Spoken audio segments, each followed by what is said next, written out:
ఇప్పుడే country delight యాప్ని download చేసుకోండి. Download the country delight app now.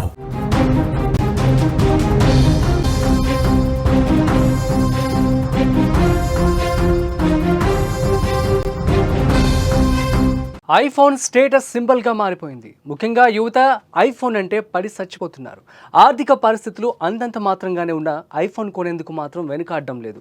డబ్బులున్న వారి పరిస్థితి సరే, లేని వారు కూడా అమాయకపు తల్లిదండ్రులను మోసం చేయడం, ఇబ్బంది పెట్టడం చేసి డబ్బులు తీసుకొని ఐఫోన్ కొని బిల్డప్ కొంటున్నారు. తాజాగా ఐఫోన్కు ఉన్న క్రేజ్ మరోసారి రుజువైంది. ఐఫోన్ 17 సిరీస్ విక్రయాల సందర్భంలో ముంబైలో యాపిల్ స్టోర్స్ ముందు దృశ్యాలు చూస్తే ముక్కున వేలేసుకోవాల్సిన పరిస్థితి. ఒక్కసారి ఆ దృశ్యాలను మీరు చూడండి.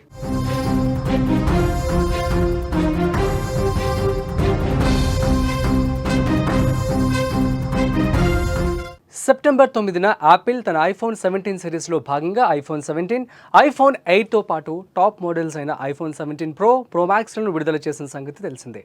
వీటి అమ్మకాలు నేటి నుంచి భారత్లో ప్రారంభమయ్యాయి. వారంతా అందుకోసం ఐఫోన్ 17 కోసం వచ్చిన వారే. వందలాది మంది లైన్లో నిల్చొని ఉన్నారు.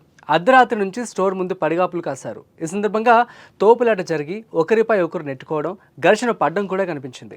ఒక్క ముంబైలోనే కాదు, ఢిల్లీ, బెంగళూరులోని యాపిల్ స్టోర్ల వద్ద కూడా ఇలాంటి పరిస్థితే కనిపించింది. ఢిల్లీలోని Saket Select City Walk mall వద్ద అయితే కొందరు రాత్రంతా వేచి ఉండి ఉదయాన్నే స్టోర్లో అడుగుపెట్టారు.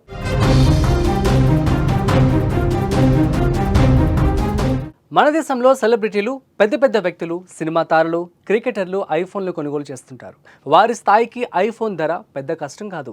చిటికలో వారు ఐఫోన్ సొంతం చేసుకోగలుగుతారు. మరికొందరు వారి అవసరాలకు, అభివృద్ధి కోసం ఐఫోన్లో ఉన్న అప్డేట్స్, ఫీచర్స్ కోసం కొనుగోలు చేస్తారు. ఇంతవరకు బాగానే ఉన్నప్పటికీ యువతరం ఇతరులతో తమను పోల్చుకోవడంతో త్వరగా లగ్జరీ లైఫ్కు అలవాటు పడుతున్నారనే ఒక వాదన నడుస్తోంది.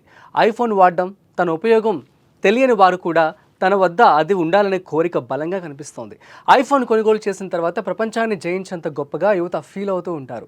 సామాజిక హోదా అనేది ఫోన్ ద్వారా రాదు అని, అది మనకున్న చదువు, వివేకం, ఆలోచనతోనే వస్తుంది అనే విషయాన్ని పలువురు మేధావులు గుర్తు చేస్తున్న పరిస్థితిగా ఉంది.